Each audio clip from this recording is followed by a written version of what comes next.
The late great conservative philosopher Roger Scruton once stated, "There is a deep human need for beauty, and if you ignore that need in architecture, your buildings will not last." This is advice that we haven't taken in modernity. Today, beauty isn't seen as so important. It's a superfluous, right-wing elitist privilege that's an offence to socialist practicality of the mass man. Yet buildings constructed for practical purposes don't last.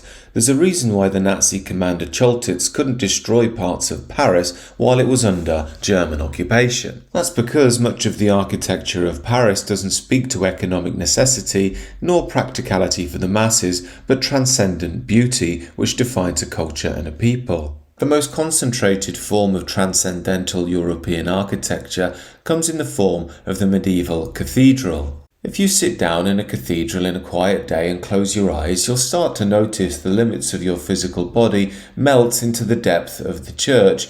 This is an architectural rhyming with the essence of the spiritual experience, that is, the collapse of the self-centered egoic individual into the source of life from which he emanates, the whole, or, in religious language, into the love of God. Yet in atheistic secular modernity, the soul is but a fantasy, transcendence is nothing but a silly superstition from a, quote, darker age. Man, then, is purely matter. And so today, at the cutting edge of London architecture, we see huge buildings of glass and steel, each of them oozing a sort of globalist authority and devoid of any national character. Yet there is an instinctive effort to render these buildings that could be in Dubai, Singapore or New York with a British flavour. We give them familiar nicknames such as walkie-talkie, cheese grater, scalpel and gherkin. Yet just as the cathedral is constructed to inspire transcendental spiritual experience and beauty, so too do these new buildings replicate what they are in the public consciousness.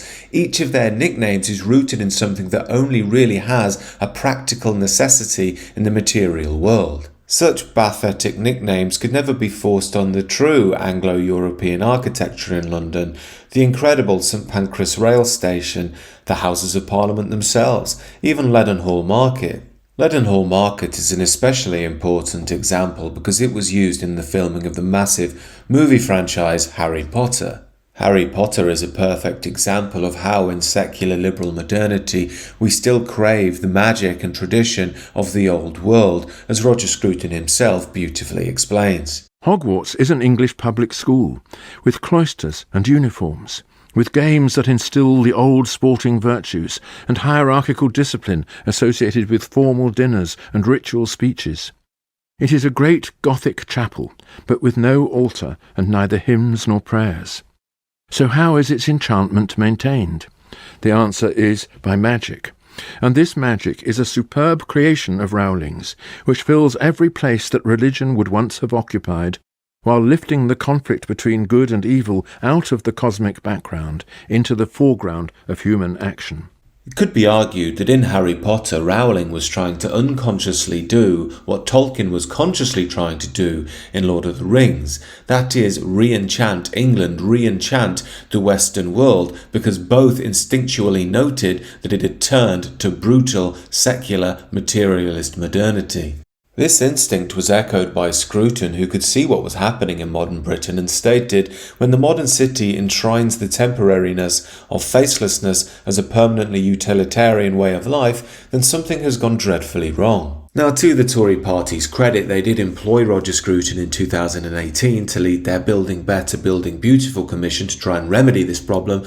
But in typical Tory fashion, they fired him in under a year for politically incorrect comments. He essentially said things like, Islamophobia is a load of nonsense. Now, while this was a travesty, I'm sure like many of us, Scruton smirked deep down because it's the perfect parable of the state of modern Britain. We destroy our leading lights, those who really grasp the soul of our tradition and our people, because they don't fit in to the very narrow confines of contemporary modernist ideology. In many ways, what we're seeing at this point in our culture is the death of the open thinker, the free soul, the artist. It's why in our music culture these days, everything has to fit in to the liberal leftist ideology, from Harry Styles to Rage Against the Machine. It's all the same homogeneity when you break it down. Now the labels are quite bloodless. They will just get rid of you if you say anything that they don't agree with. They're not interested. They won't see you through the journey anymore. No, they're not interested. They're not. And that's, now they talk all about, we must have diversity, which is diversity is people that you don't know, and it just means, it's just another word for conformity. It's the new way of saying conformity.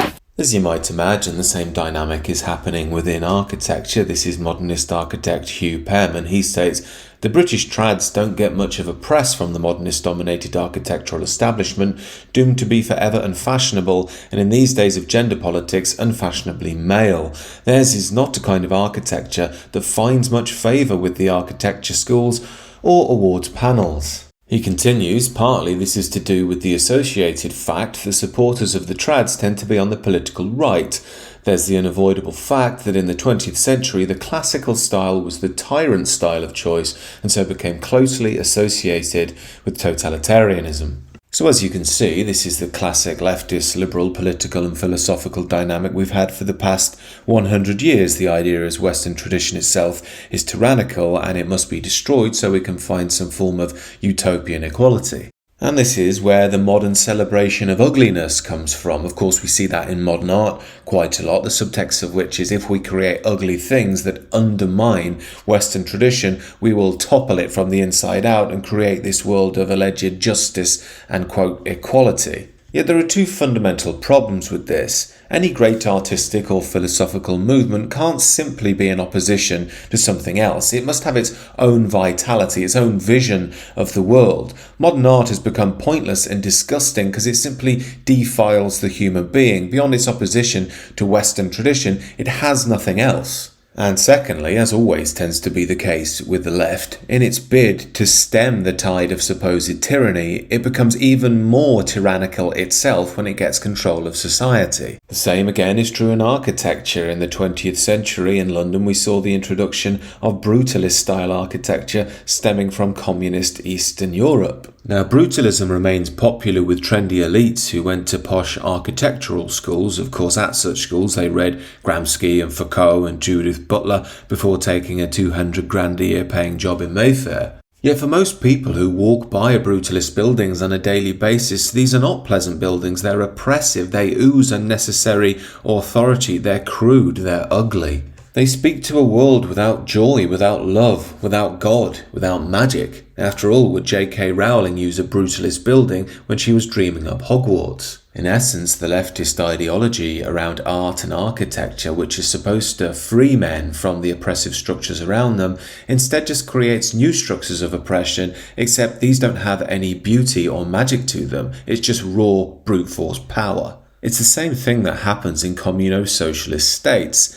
And essentially this comes down to one very core philosophical truth about life, one that the right and left are split on. The left is led by a noble but naive notion that equality is the ultimate moral good and, more importantly, that it's achievable on the material physical plane of life. The right is in the real traditionalist right, not the modern material capitalist right, believes that equality is only achievable in the spirit. It's not possible on the material plane. Therefore, hierarchy is a necessary part of our lives and our political order to maintain maximal peace. So, traditional architecture is the expression of universal spiritual worth beyond matter and the harmonious ordering of social hierarchy as expressed in its inherent beauty. However, as Scruton sagely stated, I think we are losing beauty, and there is a danger that with it we will lose the meaning of life.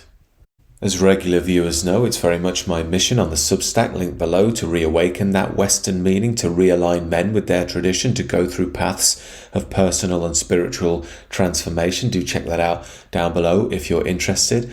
Other than that, do let me know your thoughts about this in the comments and do consider subscribing to the channel if you're new. Do have a pleasant rest of the day.